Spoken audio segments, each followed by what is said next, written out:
তো সামগ্রিকভাবে এই বাজেট নিয়ে আমরা খুব বেশি আশাবাদী হতে পারছি না, এবং বিদেশি দেশি ঋণ বাড়বে, মুদ্রাস্ফীতি বাড়বে, এবং এই বাজেট বক্তব্য আপনার শুনলে অনেক সুন্দর মনে হবে, কিন্তু এটা আসলে দেশের অর্থনীতির কোনো মৌল পরিবর্তন করতে পারবে না।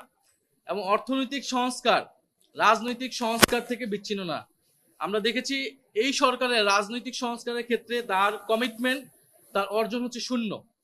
তার মানে আপনি যদি দুদক সংস্কার না করেন, আপনি বিচার বিভাগ সংস্কার করতেছেন না, ফলে এই বড় বাজেটের মধ্যে বড় দুর্নীতির যে সুযোগ তৈরি করা হবে, সেটাকে আপনি কিভাবে জবাবদিহিতার আওতায় আনবেন, স্বচ্ছতা সুশাসন কিভাবে নিশ্চিত করবেন রাজনৈতিক সংস্কার ছাড়া।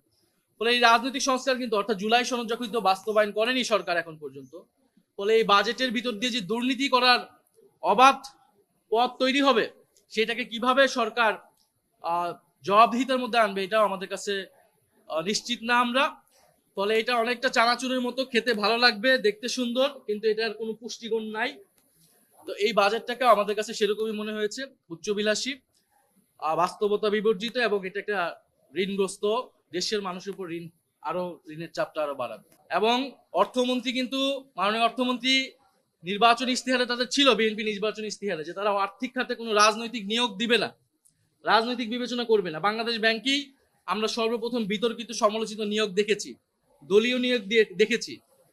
ইসলামী ব্যাংকে এখন আবারও এস আলমের হাতে তুলে দেওয়ার একটা প্রক্রিয়া চলমান রয়েছে, এটা নিয়ে সংসদে অলরেডি বিতর্ক হয়েছে, আপনারা সবই শুনেছেন।